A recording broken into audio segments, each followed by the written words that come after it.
guys, just doing a review for The Batman 2022.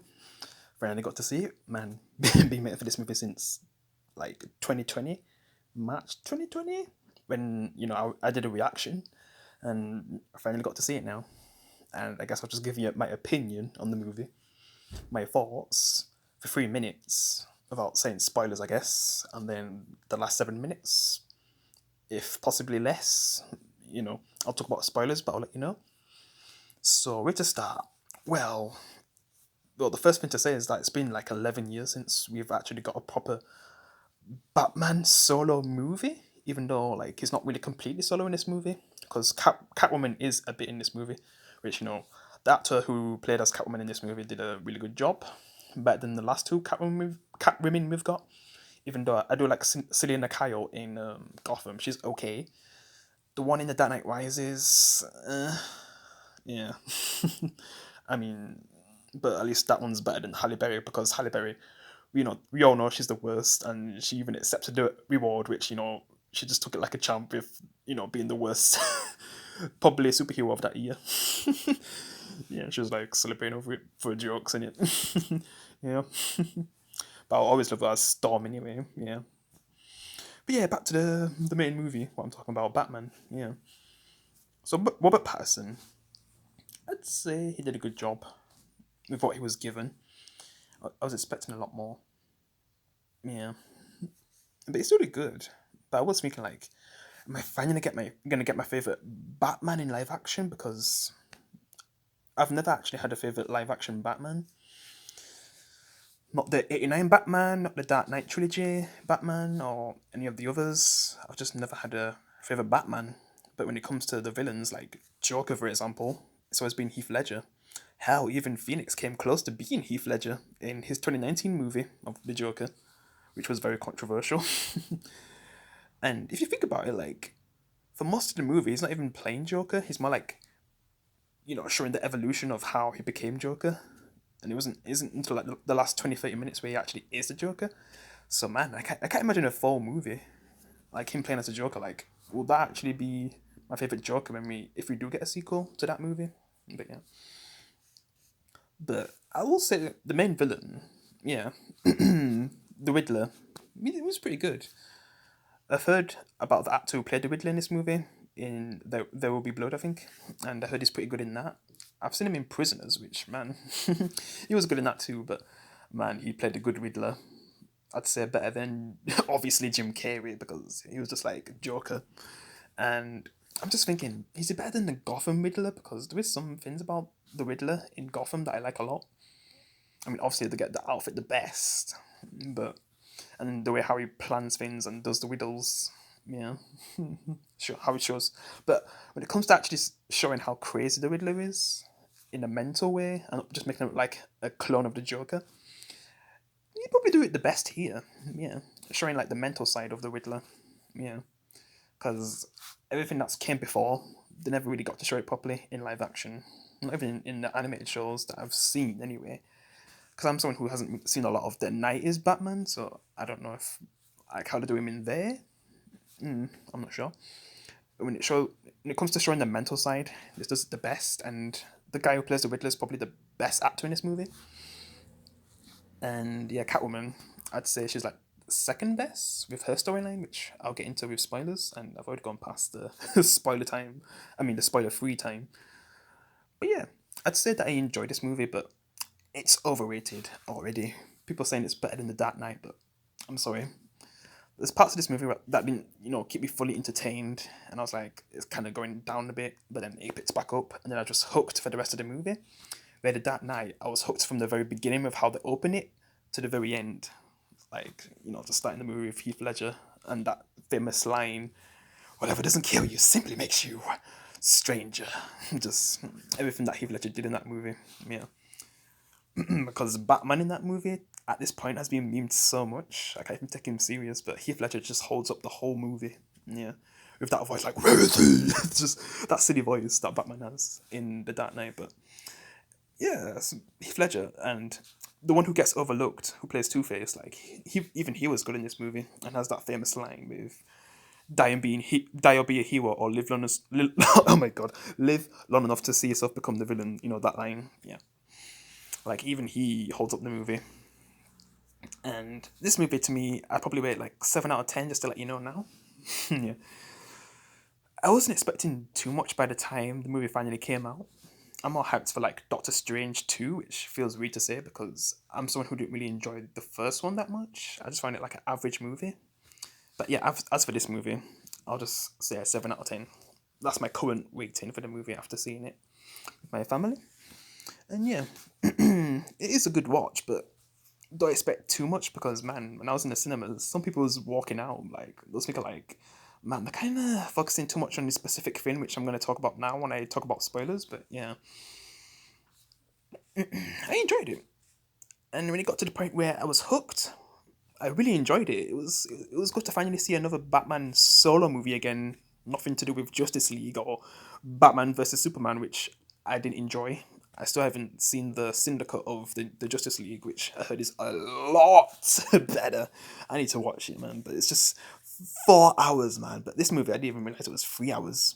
So that means it showed that I actually enjoyed the movie because I didn't even realize this movie was close to 3 hours. But yeah. And yeah, I'm just gonna stop talking about non-spoilers now and begin talking about spoilers. And if you don't want to stay, that's okay. Happy you stayed for this long, and I'll see you in the next one, guys. Peace. And for the ones who are staying, spoiler time. So yep, spoiler warning. And I guess I'll start in 3, 2, 1. Okay, spoilers. Where to start, man? I don't even know where to start, really. Well, the storyline. It wasn't brilliant, with what they did with Bruce Wayne's parents, with I guess the mother killing.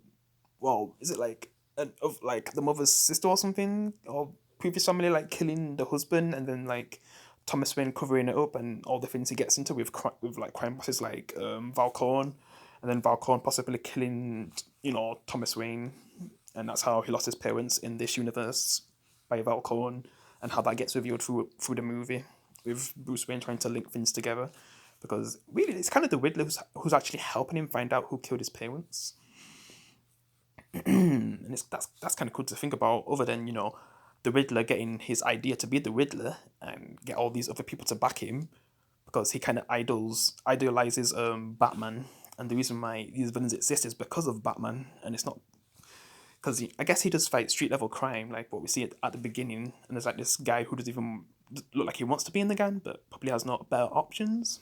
Yeah, like he's probably used to just fighting them, but then these villains come out of nowhere, and actually is this because of Batman with what he's doing? Like he's basically breaking the law by being a vigilante, so they kind of idolize that and do their own thing, but a lot worse, and Batman has to stop them and work with Jim Gordon.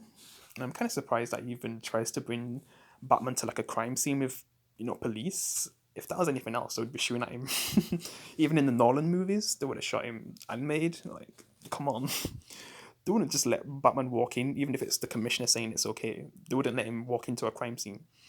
But I guess all these messages are tied to Batman, and the Riddler's trying to send a message to Batman, because he's the only one who can figure him out. But Jim Gordon and the person who plays as Alfred, which good choice to be in this movie, who played Claw in Black Panther. Yeah.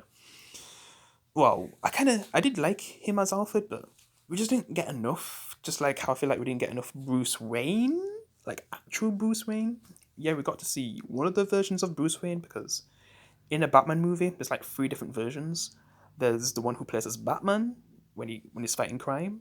The one where he's just talking with Alfred and stuff, and that's basically his true self. And then there's the Bruce Wayne that we see where he's just pretending to be all happy and stuff, being a bachelor and all that.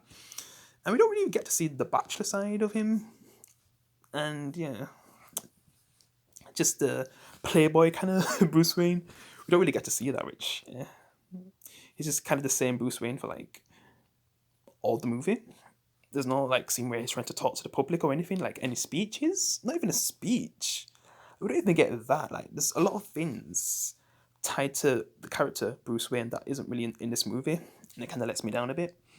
Yeah, but I still say he did a good job as Batman. Yeah, like making the criminals actually fear him when he's saying all those things, those lines, and how he's the darkness. I am darkness. I am vengeance. And just all that stuff.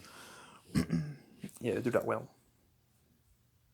Like I see why the villains fear him, and some of them just take him as a joke. But like the Penguin, and that's when the Penguin's trying to get away from him in the car, but then Batman is just smashing through cars and stuff, thinking he defeated him. Yeah, because I guess Penguin's kind of tied to Falcone and covering up stuff, and Jim Gordon kind of helps him bring down Penguin and stuff. Well, get to Penguin. They don't really fully bring him down because he's heavily protected. Like he seems to always get out of the situation compared to Falcone, because Falcone, I guess you could say, is like the second main villain of the movie. Yeah, because the main villain is Riddler, but he's kind of killing like these big political people. Like he killed the mayor at the beginning, which kind of creates like an orphan who Bruce Wayne looks after through most of the movie, and Jim Gordon, and then all the other people he kills, like this cop who's kind of in this underground mob place, and that's where he meets Catwoman and stuff, and how her not her sister, like her friend gets taken, and then that's when Catwoman and Batman work together, even though they're not really wanting to work together at first, because what she's trying to do, like Batman doesn't want to allow that, but it gets to a point where they have to work together because they kind of got similar interests that tie to the same thing, I guess. But then they find out that her friend gets killed, then she just wants vengeance, and I think Batman just still tags along with her to make sure she doesn't try to kill anyone. I'm probably gonna skip over the funeral scene with the mayor, because I mean, even though that's a good scene with the bomb and stuff, that guy, and that's where he kind of finds out some information. I mean, it was an intense scene, like when the Riddler's talking to Batman in that cam and stuff. Yeah, the Riddler was just really good in this movie, and seeing how much he really idolizes Batman. I could say possibly more than Heath Ledger's Joker, because man, he's more about the chaos. I mean, he does think a lot of Batman. Like he says he completes him, because the kind of two sides of the same coin.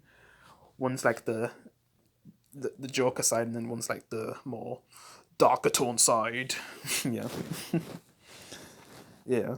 So I kind of understand that when it comes to Joker and Batman, but the way how to do it with Riddler, it's like the Riddler looks up to him, but he kind of does things in a way that twist what Batman believes in and what he does. Yeah, I kind of like that side of the movie.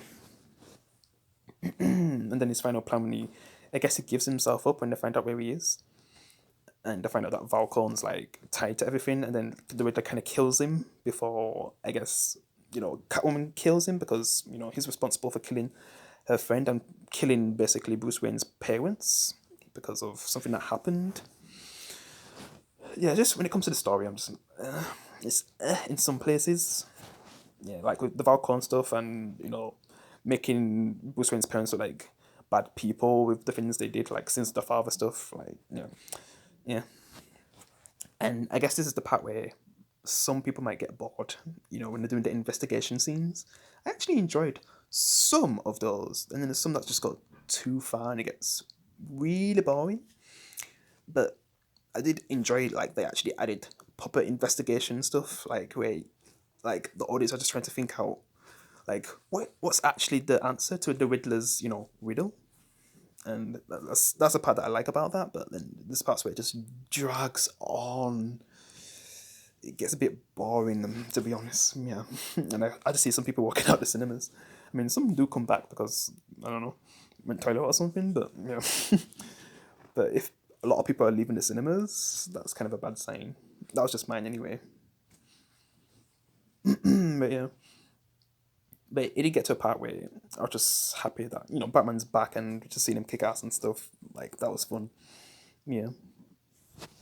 And at the end, with like I said, when the Riddler gives himself up, and there's like thousands of cops surrounding him, he just has like this smiley face, like seems like the nicest guy, but then like all the things he's done, and then he still has one more plan where he's planted bombs all over the place, and then he has like a crew who's been following him on whatever, like the dark web, who are going to take out the last political voice, the new mayor. But Batman comes and saves the day. Things get a bit too much for him, even though Batman does kick a lot of ass in that scene. Like, man, that was a great scene. Like, it gets to a point where he gets, you know, outnumbered, and someone's about to shoot him. Then Catwoman comes, saves him, and then Catwoman then gets strangled by someone. And then, you know, Batman just like tests like this drug kind of thing that gives him energy again, because he's kind of out of energy after everything he had to do.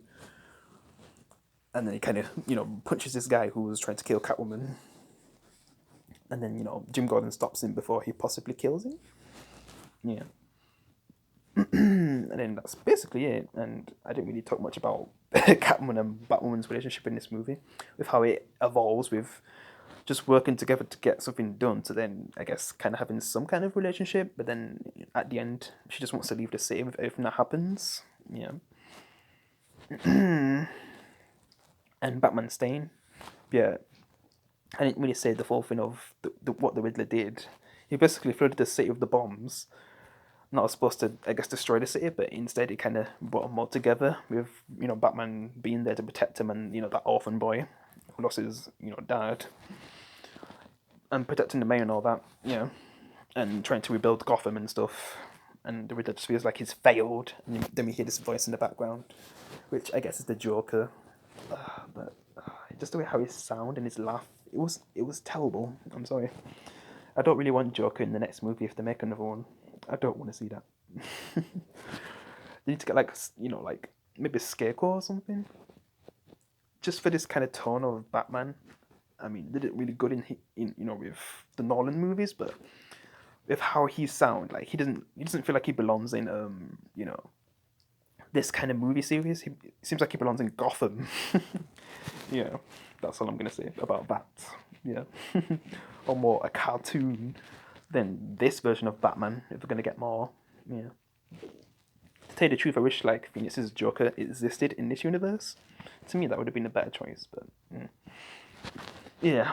That's about it. Oh yeah, and the theme. Every time I heard that theme, just the best. It's my favorite Batman theme now. Forever, it's my favorite. I mean, until something tops that.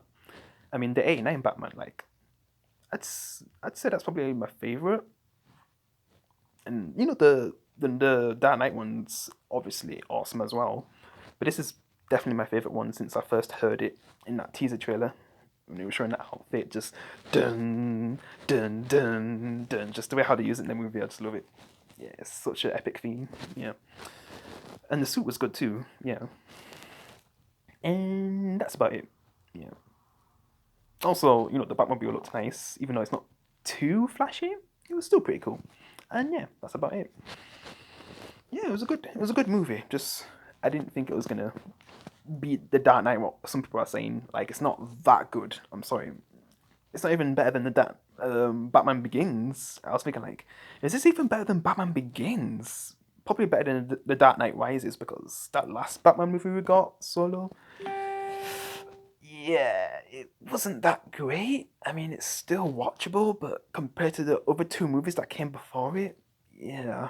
But at least we have this movie now that makes up for that movie. Because, like I said, we haven't had a Batman movie in 11 years. So I'm happy this one exists now. And it's not brilliant. It's not Dark Knight level, Batman Begins, but still pretty good. And yeah, this is where I'll end it, guys. Hope you enjoy the movie when you watch it. I'll see you in the next one. Peace.